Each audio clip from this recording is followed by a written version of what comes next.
Okay, so I feel that maybe I should introduce this video a little bit. This is my sister. Yo. This is like a million years after we made the last one, for various reasons. And she is here because my illustrious blonde friend is in Prague. Half a world away. Yes, and For sure.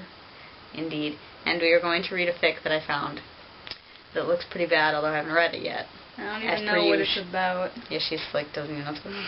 Well, it's Avengers fan fiction called 101 Guide to Falling in Love with Superheroes, with an apostrophe, by Kasumi Shu, or Chu, or something. Ciao. Yeah, sure. Kasumi Ciao. Okay. And then Stephanie was shot. Okay, so the summary. What happens when S.H.I.E.L.D. brings in 5 powerful women to join the Avengers? Loki has a harder time getting away with everything. With a snake-like mutant, a god-summoning sorcerer, a mysterious demigod, a mind-reader assassin, and a stuttering metal angle on the Avengers side. Because that makes sense. What's the worst that can happen? And apparently everyone is going to end up paired with an original character, which is the reason it's going to be bad. It's the same one. Yeah, it's all just like Tony OC, Steve OC. And little Loki is in this apparently. Okay, everybody gets a new girlfriend.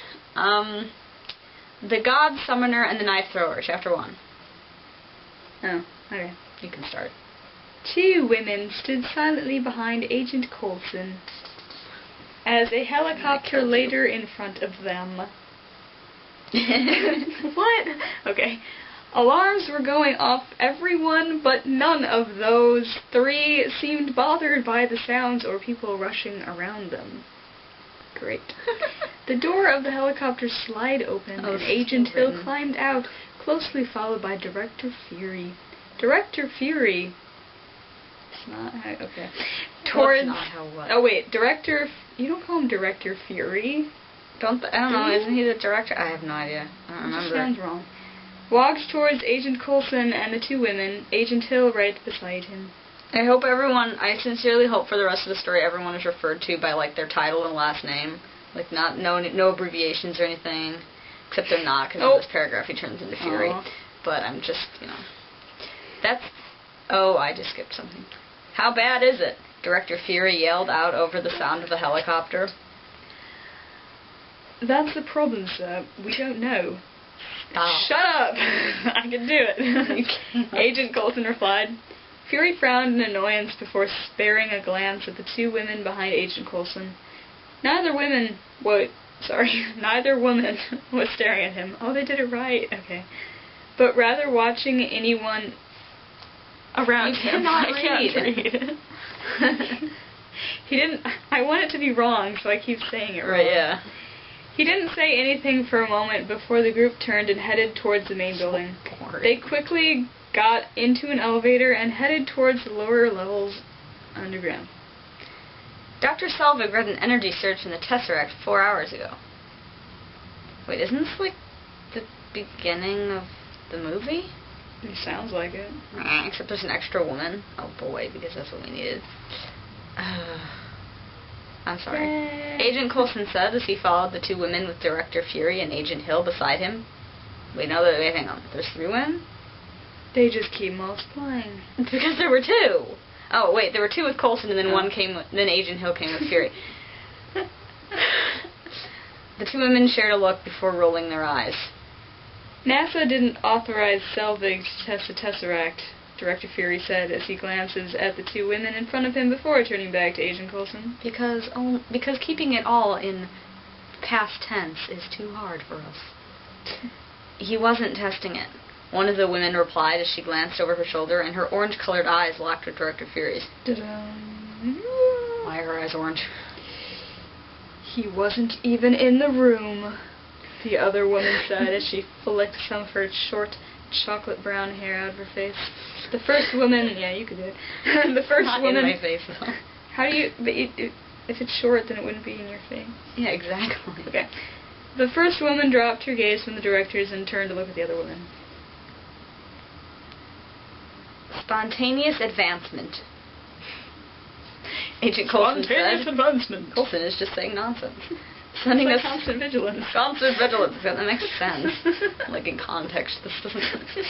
Sending a small glare towards the two women, already silently telling them to shut their mouths. It just turned itself on? Agent Hill asked with a raised eyebrow. Agent Hill's a girl, right? Yes, Agent Hill is Just making sure. what's her face? Robin? Yeah, Robin. Okay. Her name's Robin, not Agent Hill.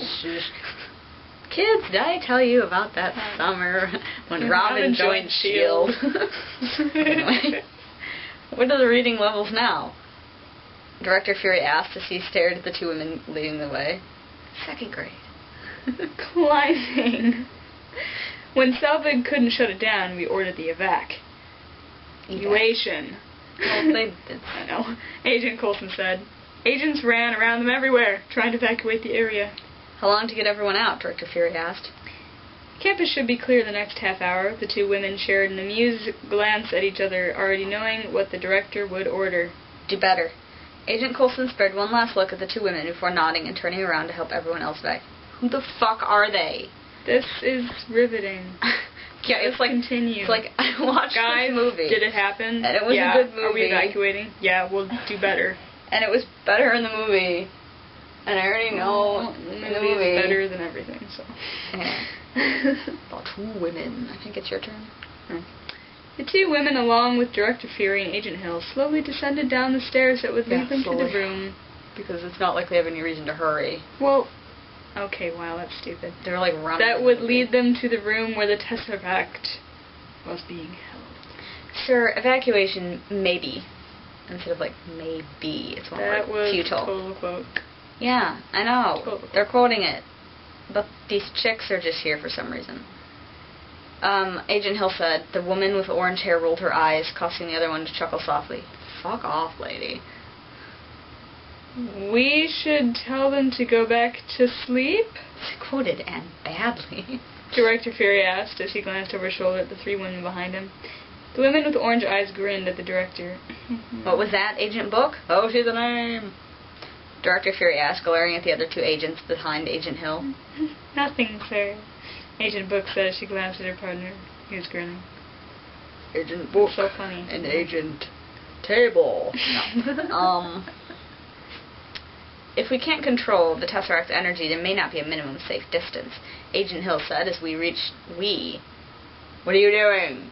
Reached the bottom of the stairs, turning the topic back onto the Tesseract. She's got a point, sir. We don't know how much energy the Tesseract has, the chocolate-haired woman called out. Oh my god, just give her a name. Hill, I need you to make sure that Phase 2 prototypes are shipped out, Director Fury called out, ignoring the woman's comment. Agent Book shared a look of confusion with her partner. Sir, is that really a priority right now? Agent Hill asked as she came to stop near the entry of the Tesseract's room.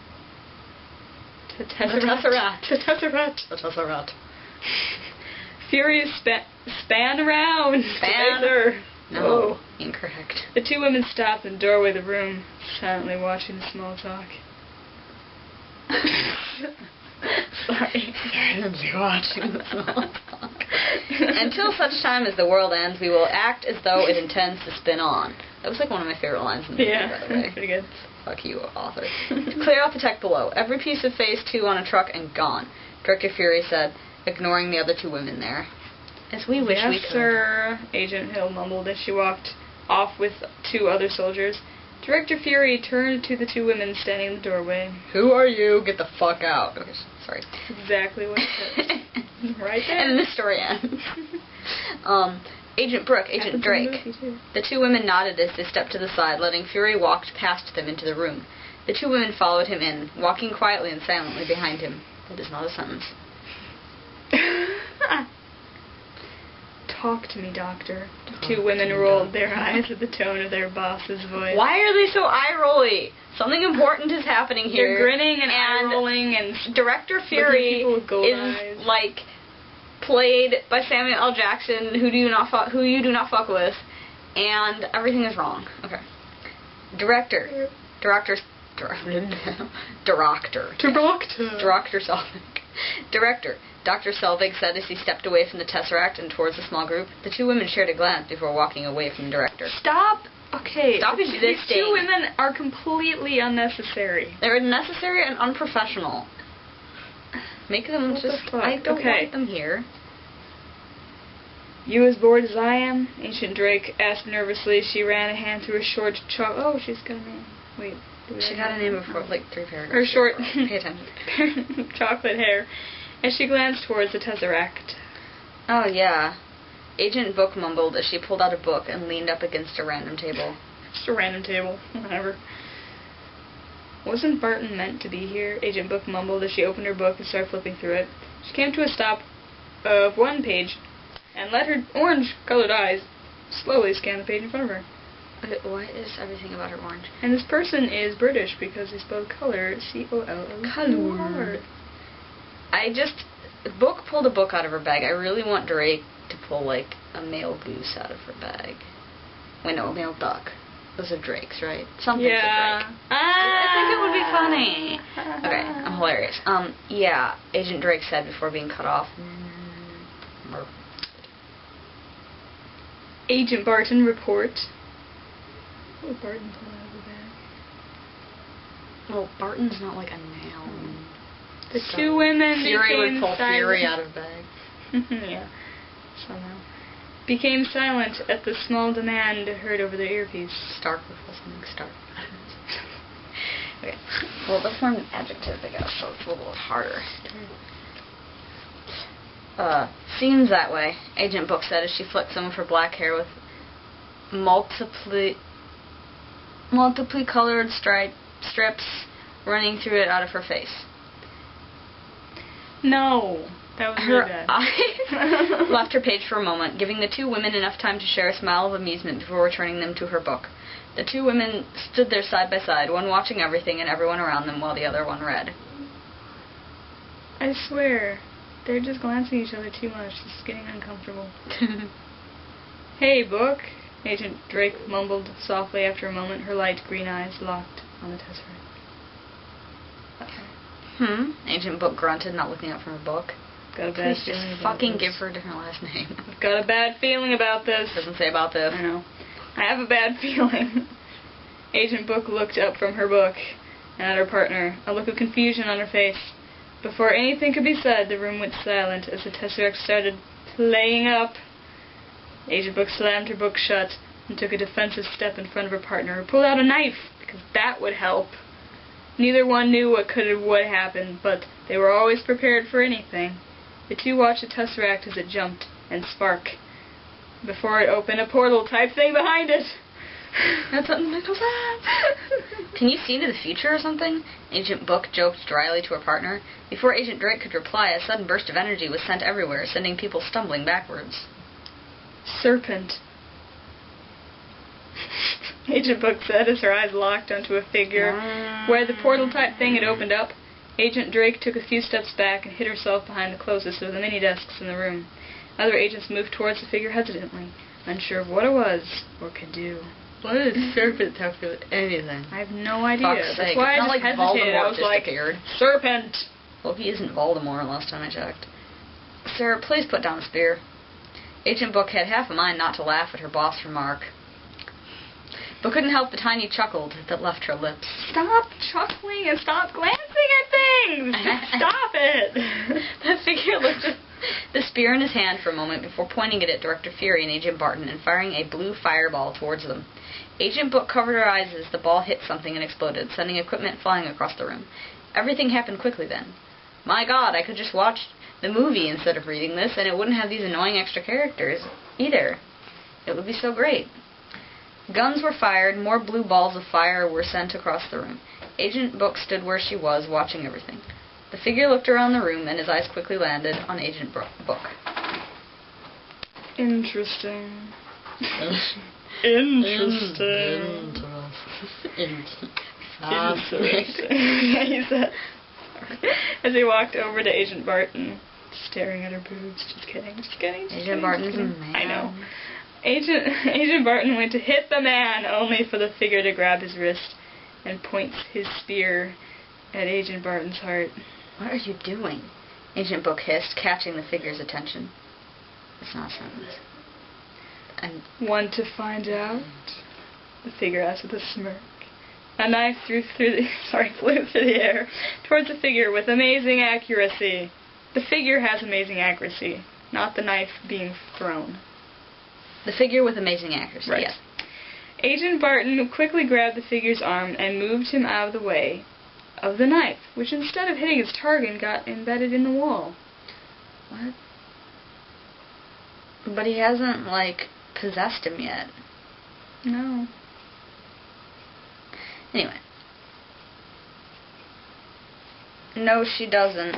Agent Drake hissed as she stepped out from behind the desk, a knife in each hand. Please don't. I still need that, the figure called out, leaving both girls confused a moment before they both turned to look at Director Fury. Agent Drake swore under his breath. I am Loki of Asgard. No. I'm Loki of Asgard. No. And I am burdened with terrible purpose. Whatever it is he says.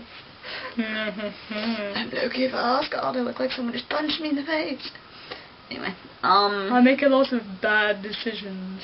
Really bad decisions, like existing. Attempting to take over Earth. I mean... Uniting this group of superheroes. Kind of my dreams. I hope you respect that. And I am burdened with glorious purpose. Glorious purpose. Glorious purpose. Glorious purpose. This isn't glorious. Just go away. Okay. Such a fuckhead. Except you love him. No, not really. I kind of hate him. I think he's fun, and I think he's really good looking, but, God, he's such a little twat. He's just like, oh, I was adopted and my life is off. I'm like, get over it. Yeah. I don't understand his motivations. Oh, and then, then the other thing in this movie is he's all like, Thor, you dropped me off the Bifrost. I'm sorry, I've watched that movie. You let go. He did. And then he's like, I was like, The continuity between Thor and this doesn't make any sense, because wasn't Thor not able to come back? Well, they kind of explained it with one sentence. Which shouldn't have been. Explain away. Well, it's I don't think the thing with him falling was a continuity error, though, because I think he's just rewritten it in his mind. But still, it pisses me off. Shithead. Anyway, I am Loki of Asgard. Agent Book swore under her breath this time and gripped the book in her hands tighter. Force's book. Oh. Force's book. Agent Drake whispered as she watched the figure. I totally know what that means. Also known as Loki, the figure. Once again, touch his spear to another person's heart. Chest. Also, it's wrong, too. Yeah. This time, Dr. Selvig. Loki then turned to look at the two women. Took a step towards them, only for another knife to go flying past his head, once again pulled out of his way by Agent Barton. God damn it, Clint. Agent Drake growled as she pulled out another knife. How many knives does this woman have on her person? I have 60. Sir, Director Fury and these two agents are stalling. This place is about to blow. Drop 100 feet of rock on us. They mean to bury us, Agent Barton said to Loki.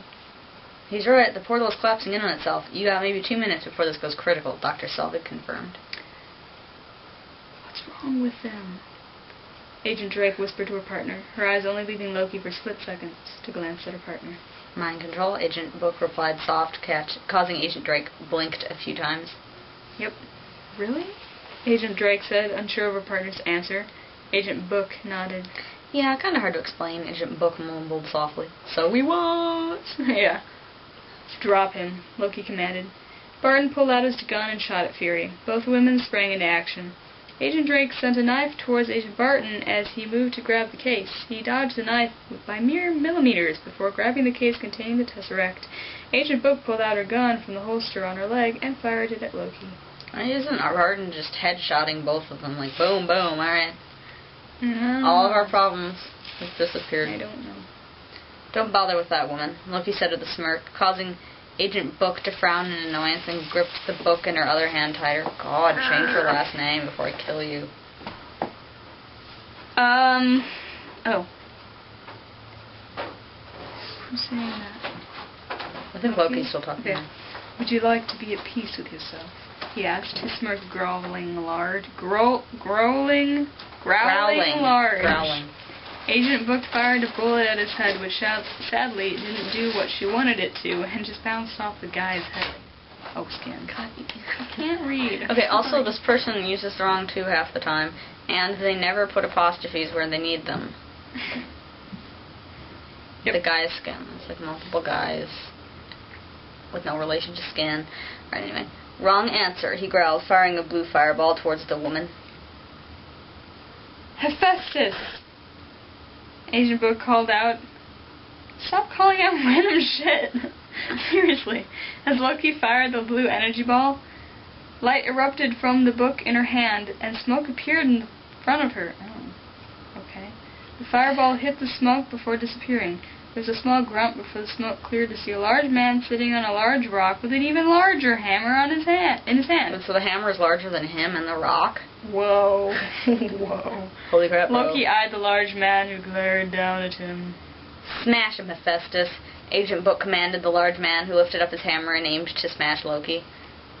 The large hammer smashed into the ground as Loki dodged the larger man's hammer. Oh my god, please say hammer on large one more time.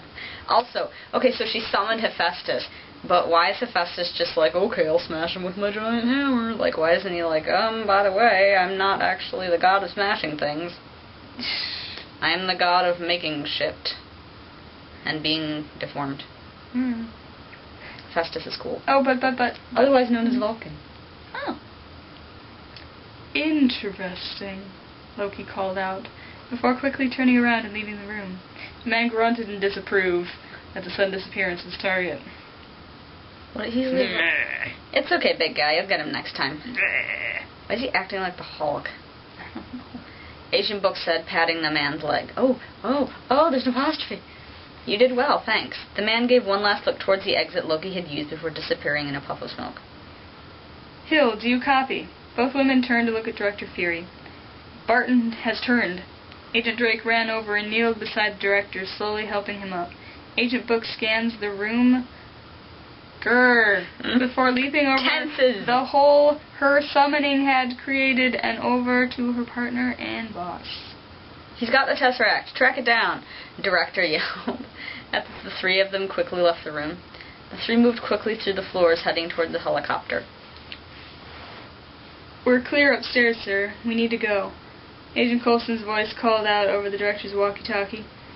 Agent Drake helped Director Fury into the helicopter before turning to her partner. You coming? Agent Book glanced over her shoulder before nodding and climbing into the helicopter. Holy crap, they got there fast. As the helicopter lifted off, large creaks started to appear in the ground. There was a sudden explosion before everything started collapsing in on itself. Agent Book swallowed deeply. Good thing I came, right? She joked softly to her partner. I would have brought you back to life just to kill you myself if you hadn't. Agent Drake growled softly. Great. I don't care. Am I supposed to be shipping Book and Drake? I really do not care about them right now. I'm sorry. Okay, can we make guesses about who's going to end up with who? Sure. Just because I think it'll be fun. Everybody's going to end up with one of the Avengers, and it's just like hurting my brain. Anyway. But I don't know anything about them to be able to like. Neither, they would totally go after Stark because they like crappy fan fiction. So yeah. Well, Book has the power to summon a large man who smashes things, so maybe she'll end up with after Thor. Bruce. Oh. Or Thor, because there's the hammer connected. We're like obviously. Steve. Whatever. Well, maybe Bruce. Yeah. Where are we? I don't know. Who cares? Book. Oh fuck! It's your turn. Did you read the sentence? No. Okay. Book. Drake.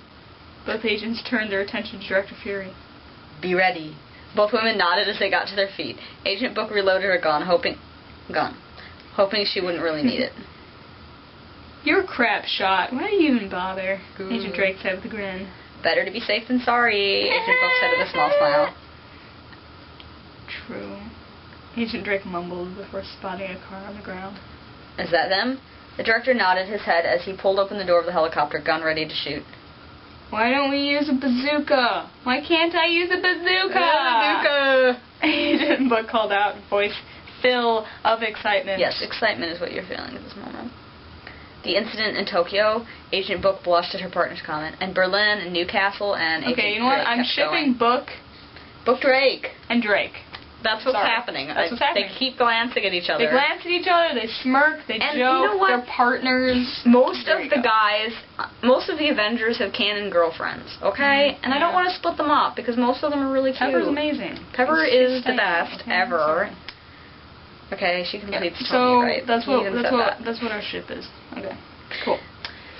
I'm gonna be so angry if that's not how it ends. I get it. Crap aim. Agent Book pouted as Agent Drake pulled out a knife and threw it out of the open door. The knife threw through the air and embedded itself in the windscreen. No! Knives are not ranged weapons. That was a really...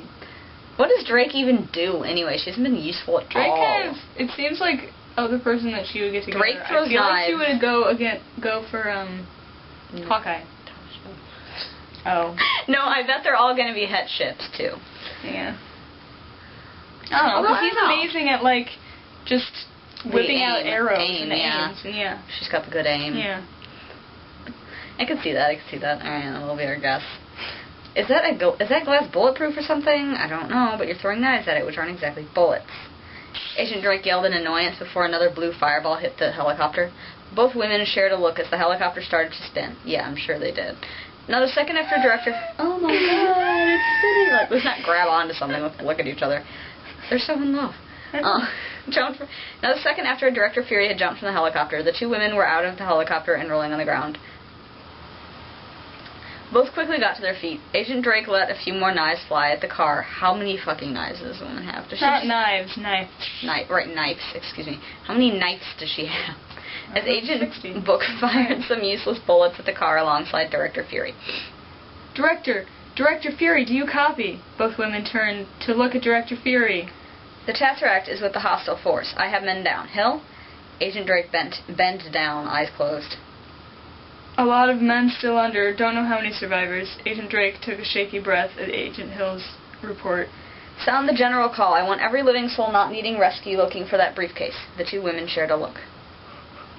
Looks like we're gonna have our work cut out for us, Agent Book replied softly. Agent Drake nodded at her No partner. one needs you. Sorry. Stop it. What? They're married. Anyway, seems that way, Agent Drake replied in the same hushed tone. Roger that. Agent Hill replied. Do you think anybody is just like, hey, Roger Rogers, and Steve is just like, shut the fuck up? I'm sure it's And then they're like, let's watch Airplane, because it's a joke from Airplane. Roger Rogers, and what's our vector, Victor? Anyway, Oh my god, finish the chapter. I feel like I had a sentence. Coulson, get back to base. This is a level 7. As of right now, we are at war. Both women turned to stare at the director with wide eyes. What do we do? Was the only reply. OMG, you guys, this is amazing, and I want to know what happens next. I want it with all of my soul. How long is this so far? Can you check? 28:30. Jesus fuck, this is going to be a long Should we stop it? ass. I suppose, if you want. We could continue it later. Hey, so it's time for me to do Chapter 2. My sister's gone now because she went back to school. But I thought, why not continue this glorious adventure? So, Chapter 2 is called The Metal Angel and the Mysterious Zilla. Which what? Like Godzilla? What's a Zilla? Okay. Agent Book, Agent Drake. Both women turned to look at Agent Coulson as he approached them. 2 files in his hand. Both women were sitting in a quiet corner of the cafeteria, a half-empty tray in front of each woman. Please, say woman a couple more times unnecessarily. We need you to do some recruiting for us. Both women raised an eyebrow. Agent Book picked up a can of drink in front of her and took a sip. A can of drink. Recruiting of who? Agent Drake asked curiously. Agent Coulson held out a file towards each woman. Both women stared at the files being held in front of them for a moment. Agent Book reached out and grabbed one of the files, Agent Drake a few seconds behind grabbing the other. Gosh, this is all vital information, but hey, at least this isn't a scene from the movie, okay? We're getting some new shit, so I don't feel like I just want to go... I don't know, rent it or look it up online or something. My sister owns a copy, but it's in Iowa right now. These two lovely ladies would be very helpful, so try it and be nice, Agent Coulson said with a small smile before turning and leaving the two girls alone. Wonder why they want us recruiting? Agent Drake asked as she picked up a French fry and ate it. Who knows? Agent Book said with a shrug as she placed her can down. The orange-haired woman ran a hand over the file in her hand before opening it. Isata Erskine, also known as a Metal Angel, Agent Book read from the file. Zilla, no personal information known. Agent Drake, I guess Zilla's in the name, read from the open file in her hands. Both women looked at each other before sighing. Oh, joy, they mumbled at the same time, as they pushed their trays into the center of the table and started reading the files in their hands. That is not a sentence. Okay, so what? They're going to have, like, an alternate, like, their own weird original character version of the Avengers. It is unnecessary. Like, why? Okay. So, you're the famous Metal Angel. A voice called out. Oh, the new scene. Called out, stopping Isata Birdie Erskine in her tracks. Seems that way. She fits the description. Birdie frowned as she hears another voice reply to the first one. You know, you're speaking pretty loud, Birdie called out as she turned around slowly. The silvery blonde-haired woman stares at the two figures standing in the shadows in front of her. Please reread what you've written before you put it on fanfiction.net. Or anywhere on the internet. Come on, bro. These are amateur mistakes. I had to get your attention somehow, one of the voices calls out. I'm like correcting it, oops. You stopped me on the outskirts of town. Pretty smart. Birdie called out nervously as she took somewhat deep breaths, trying to slow her heart rate as best she could. When did she turn into a metal bird when she gets angry? Boom. Ms. Erskine, we need your help, one of the voices called out. Where are they hiding? I imagine they're just like behind a tree, and she's like, where are you? And they're like, help us. Okay. With what? Birdie asked as she clenched her hands a few times nervously. That's very hard to explain, the other voice said. Birdie frowned. Explaining was never hard. It was how a person attempted to explain it that made explaining hard. Okay, sure. Sure, Birdie. Well, you better make it simple, Birdie growled. Birdie's gray eyes widened in horror after she spoke, and she took a hesitant step backwards, feeling her heart rate continue to increase despite her attempts to calm herself. Seriously, I want to see her turn into a giant metal bird or whatever. Like, is this what happens when the Hulk and Iron Man have a baby? And name her Birdie? Fuck, I don't know. We would like you to join a team. Birdie raised an eyebrow in confusion. A team? You want a mindless beast to join a team? Birdie stuttered out loudly, her voice slowly getting louder and louder. Will you stop? Please calm yourself, Miss Erskine, one of the two voices said. Well, maybe if you let her see you, she would be, like, less freaked out by this, okay? Birdie took a deep breath. This team would be filled over only the best of the best. Yeah, that makes sense. Iron Man. Okay, by the way, for the record, Iron Man is not one word, so stop it. Captain America, Zilla, the Hulk, and a few more. Birdie stayed silent as the person spoke. All of the names mentioned rang bells in her head. Yet the gray-eyed woman was unsure if they were warning bells or not. Why can't you tell? They're in your head. What would this so-called team do? Birdie somewhat snarled, knowing she was slowly losing control. There was a sound beside her as one of the figured stepped out of the shadows in front of her. Birdie stared at the woman. Black hair with brightly colored strips all through it, and the strangest colored eyes Birdie had ever seen. A bright orange. The orange you see when the sun is rising or setting. Stop the bad guy. Isn't that what people like us do? Birdie stared blankly at the woman in front of her, feeling her heart rate continue to increase. God, Birdie, will you fucking relax? There's nothing even happening. There is no us. There is a me and a you. You're the hero, and I'm the mindless beast. Oh man, I ship her with Bruce now, because that means the two of them can sit around and be kind of unnecessarily emo about things. They can just be like angsty. I was going to say something inappropriate about suicide pacts, but then I decided that's not actually funny.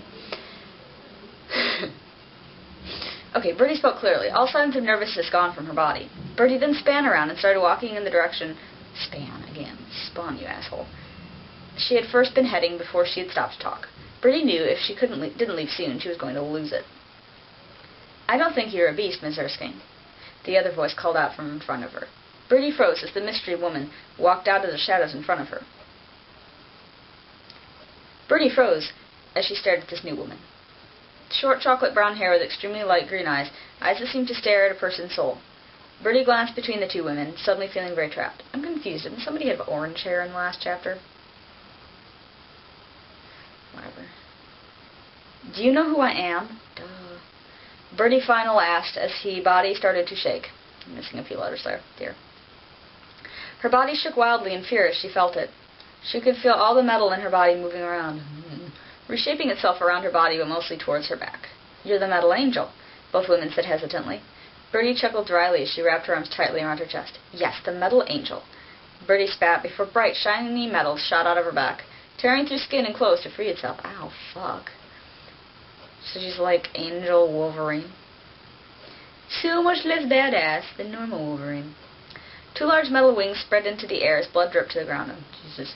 Metal quickly started to cover every inch of Bertie's body, and before either of the two women could react, a smooth metal mask covered Bertie's face. There was a moment of complete stillness before the green-eyed woman slipped a hand into her back pocket of the jeans she was wearing. The hell are you doing, Serpent? The other girl hissed. That's when Bertie attacked. What is going on? Who is Serpent? Nobody's a serpent. She just throws knives. How is that serpently? Anyway, that's when Bertie attacked. She span around with amazing speed and shot towards the woman behind her. The light green-eyed woman, the orange eyes one had called Serpent, pulled out a knife from her back pocket and threw it with deadly aim towards Bertie's back. She's made of metal. What the fuck do you think that's going to do? The knife bounced off Bertie's skin like it was made of paper and dropped to the ground. Serpent froze as Bertie stopped her charge towards the orange-eyed woman and turned her head slowly toward her. The smooth, eyeless metal mask stared at Serpent. God damn it, Serpent! The other woman hissed as she held her arm up in front of her. Nomi no Sukune. Yeah, I don't know that language. White smoke rose in front of the woman and slowly started to spin. Bertie let out a loud growl of annoyance as she jumped into the air and hovered a few meters in the air with her two large metal wings. What are you doing, Summoner? We were told not to start a fight. The woman knows that Summoner rolled her eyes. Nomi no Sukune. That's probably pronounced wrong, I'm sorry. Please bring her down. There was a chuckle from the smoke, and with one quick movement the smoke disappeared to show a large bald man with an extremely large beard. The man was shirtless and wore nothing but a red-colored hachimaki on his head and white hakama. The bald man eyed Bertie a moment before looking at Summoner. Okay, I have no idea who this guy is. I am just going to assume that he is like some sort of god, like Hephaestus. I don't know. That, Master? The man asked, pointing a large chunky finger towards Bertie. Summoner nodded her head and watched a large grin spread across the man's face. Your wish is my command, the man said as he bent down low to the ground. Bertie let out another roar of annoyance before the large man shot high into the air with surprising speed. Bertie's black mask followed the man as he shot past her and high above her head. As the man started to fall, Bertie let out a loud roar, this time not a roar of annoyance but of anger, and shot towards the man. Serpent moved quickly to Summoner's side as the metal woman and large man attacked each other, slowly descending to the ground at the same time. Bertie's wings shot over her shoulder and pierced the large man's shoulders. The man grunted in pain as he grabbed her arms and threw her with amazing strength to the ground.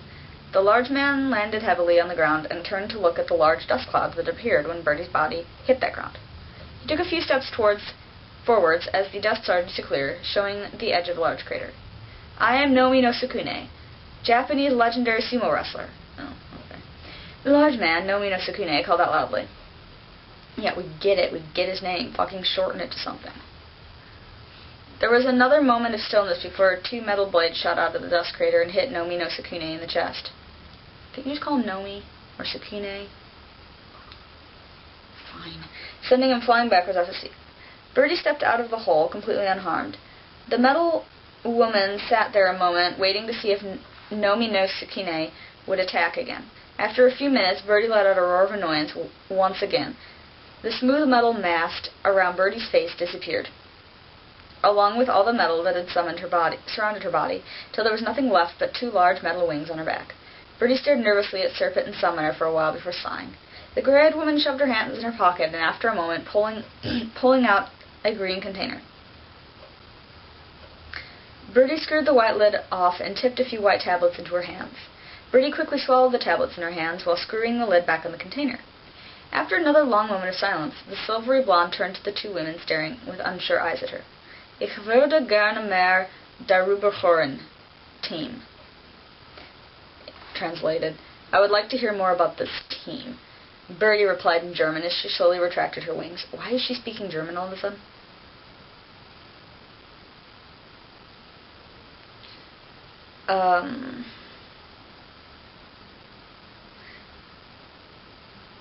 Birdie let out a small whimper of pain as the last of her wings disappeared into her body, leaving nothing but large gaping holes in her back.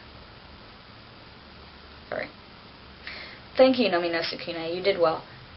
Summoner called out as the large man stepped out of the shadows beside her. Blood dripped from the large gaping holes in his shoulder and stomach. I'm glad to be of assistance, the Japanese legend said with a small bow as he disappeared in a puff of smoke. Thank you, Ms. Erskine. I'm Agent Rhiannon Booker. I am the famous Summoner. Oh, they have like full names now. Awesome. Summoner said with a small smile. Serpent glared at Birdie for a moment before slowly nodding. Agent Caitlin Drake, also known as the Serpent. For no goddamn reason. Birdie nodded her head as the 2 women in front of her, and gave them each an nervously smile. How about we go back to my place so I can change, and you can fill me in on everything I will need to know. I'm not doing this stuttering boring. Both of the agents shared a look before nodding their heads towards the stuttering woman. Lead the way, Miss Erskine, Agent Booker said with a smile. Please call me Birdie. Birdie replied with a small nervous smile. Okay, so like, I am having less issues with this chapter than I did with the first one, because at least these are new scenes. And, like, none of the characters are terribly interesting, but they've got potential. It's just, like, what are they doing in the story that's really supposed to be about? I mean, this is Avengers fanfiction. Oh, I came here to read fanfiction about the Avengers, not about, like, other possible heroes running around. And, you know, like, I don't care. And it's not written particularly well, but it could be written much worse, so I'll give them that. Okay. Next chunk of this chapter. It says it's going to be in Zilla's POV, so... Oh boy, it's in first person. Great. Well, that's what we needed. A random change, just completely out of nowhere. But at least they warned us. Okay. I walked through the forest quietly, 2 large silver cases on my back. My long black hair blew slightly with the wind. Yes, this is how people talk about themselves. As I moved slowly through the forest. This was one of the few places where I felt relaxed, at peace with myself. No one around but the trees and forest animals. No one else for me to hurt by accident. I heard the snap of a stick not far behind me and froze mid-step. My bright red eyes hardened as I stood there. Who are you and what do you want? I called out loudly as I turned to see a woman standing there. She stood there, an open book in her hands. I frowned as I scanned over her quickly. Pitch-black hair with many different colors randomly placed throughout her hair. Bright orange eyes that scanned the open book in her hands. She would have been about 5'6", maybe 5'7", short compared to my 5'10". Jesus, these women are huge. She wore a long-sleeved white shirt with a tight black leather vest over top of it. Black flared plants, with a gun holster strapped to her leg. This is necessary. Also, Book is dressed like Han Solo, kind of. That's cool. My name is Rhiannon Booker, also known as the Summoner. I'm an agent of S.H.I.E.L.D. I, woman, stated, as she looked up from her book and gave me a sweet smile. I frowned and just stared at the woman. After a few moments of silence, I letting one of my silver cases drop to the ground. There was a loud echoing sound as the heavy case hit the ground. Please learn to write. What do you want? I saw her spare a glance at the silver case on the ground before turning back to the open book in her hands.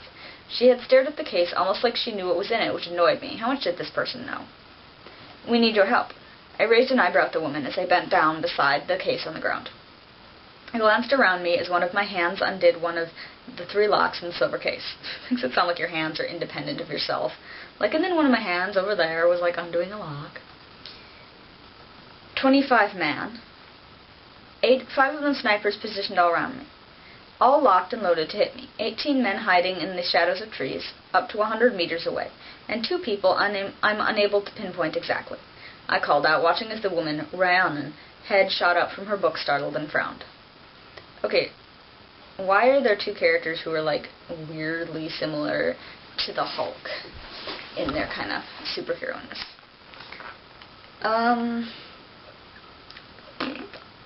S.H.I.E.L.D. needs your help. No, the world needs your help. She correcting herself mid-sentence. I raised an eyebrow as I undid another lock. So? I asked, as my hand rested on the last lock. Does the name Bruce Banner mean anything to you, Zilla? I paused for a moment at the new voice before looking over my shoulder. Another woman stood there. The woman had short chocolate brown eyes. She had short chocolate brown eyes, you guys. With pricing green eyes. She wore a simple dark green top and sandy-colored shorts. A large black belt held the pants up with a number of knives, like as if a knife is in possession of something, knives, hanging from it. She had already armed herself with two of the knives. Now that one, hello, it's knives. English, please. One for each hand. Number 24, the serpent. Should I feel special? I asked with a mocking grin. Answer the question, please. Another voice stuttered out. My head snapped towards the side to see a woman standing a few feet to the right of Serpent. I stared at the woman for a moment as I took in her appearance. Silvery blonde hair with what looked like gray eyes, but I wasn't completely sure. She wore a large gray coat that covered most of the body but her legs, which were covered in what looked like black jeans, because that's important. And who is number 25?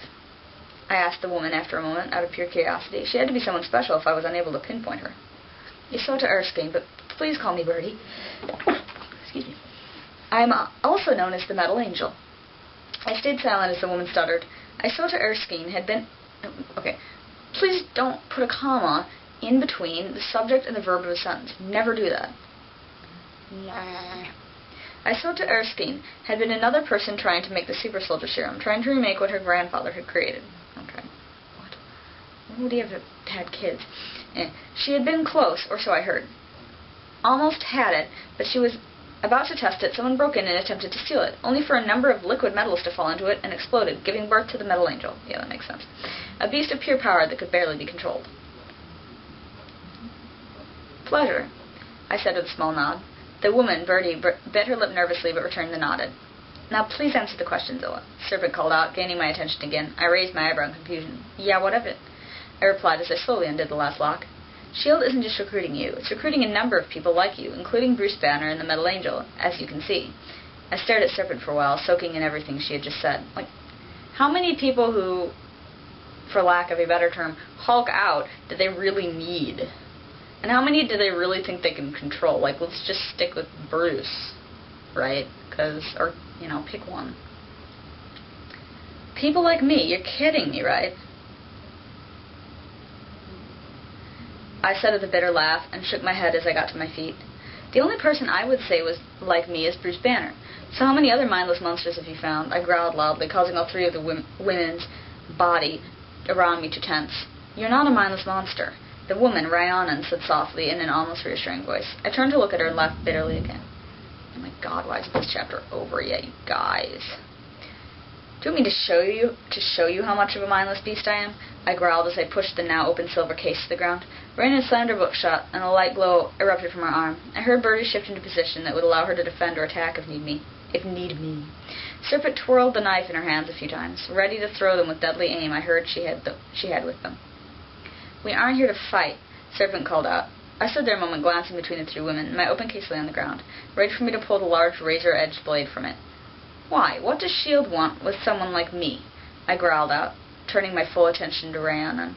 She stood there silently for a moment before pulling something out of the back pocket of her black flared pants and threw it at me. I don't care what her pants look like.